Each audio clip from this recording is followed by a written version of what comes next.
In the shadow of the Willis Tower, where the Chicago River cuts like a cold vein through the city that never sleeps, Elena Vasquez found the old velvet box in her late grandmother's attic on the south side.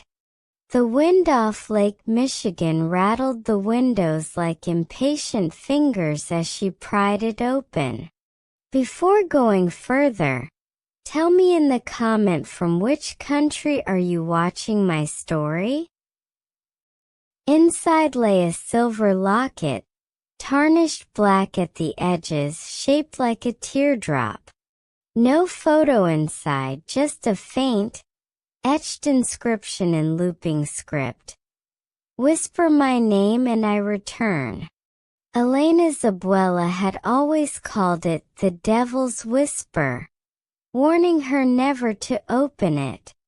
But abuela was gone now, taken by a sudden heart attack at 78, and Elena, 32, recently divorced, scraping by as a freelance archivist, was alone with the inheritance and the questions.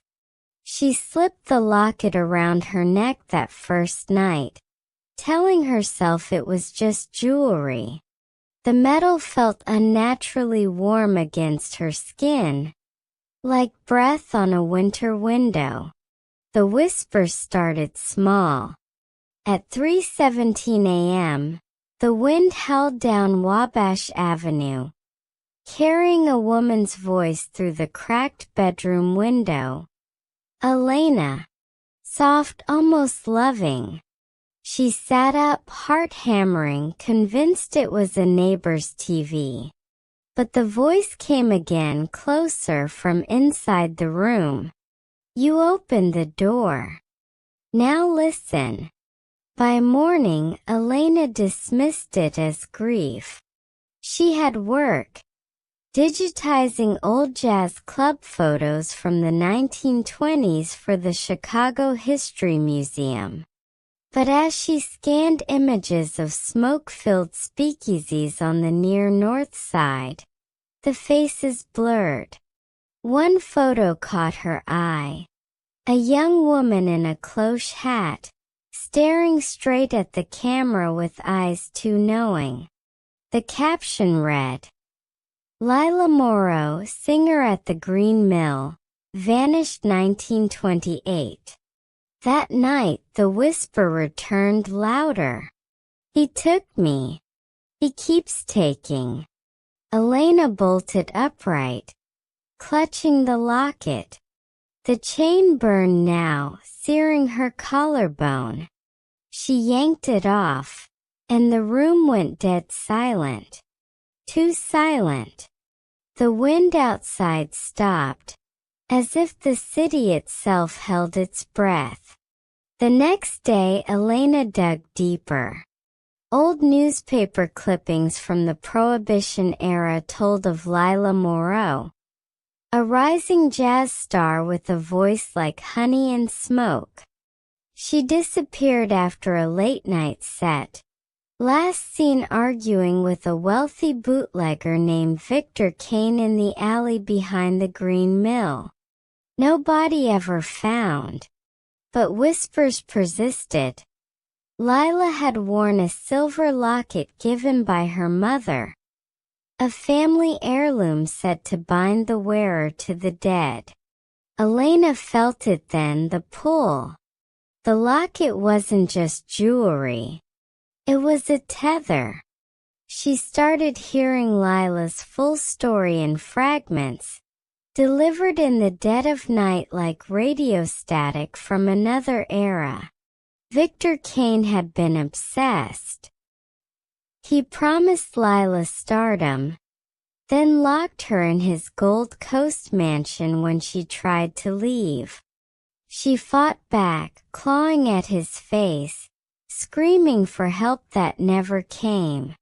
In the struggle, the locket snapped open.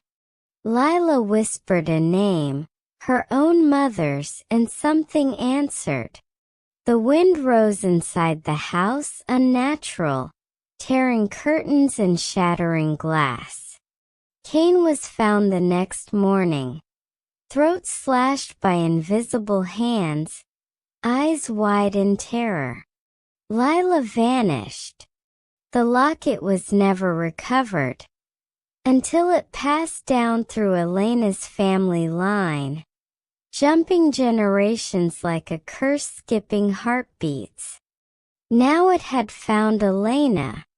The whispers grew demanding. Find him. End it. Elena began seeing him, Victor Kane's ghost, in reflections, in the chrome of the L train, in the dark windows of the Tribune Tower, always watching, always smiling, that same predatory smile from the old photos. One stormy night, Elena returned to the Green Mill. The club still stood, jazz still played, but the air felt thick with cigarette smoke that hadn't burned in decades. She sat at the bar, locket hidden under her coat. The bartender, a grizzled man who looked like he'd seen every ghost Chicago had, poured her a whiskey without asking. "You hear her too?" he said quietly. Elena nodded. "She's been waiting. Kane's still here, tied to the place. He feeds on regret. Yours. Hers. Anyone who wears that thing." Elena felt the chain heat again. The lights dimmed. The band played on, but the melody twisted into something mournful. Then Lila appeared. Not a full apparition, but a shimmer at the edge of the stage. Pale, beautiful, furious. Her lips moved without sound, but Elena heard every word inside her skull. "Say my name. Break the chain." Elena stood. The wind outside screamed against the windows. Patrons glanced up, uneasy, but no one else saw what she did. She touched the locket. Lila Moreau. The room erupted. A gale tore through the club, impossible indoors, knocking bottles, scattering sheet music. Victor Kane materialized behind the bar. Tall, gaunt, suit pristine but eyes black voids. He reached for Elena, fingers like ice. But Lila was faster. She surged forward, a whirlwind of white silk and vengeance. The locket snapped open on its own. A single piercing whisper filled the air. "No more." Kane screamed. A sound like tearing metal.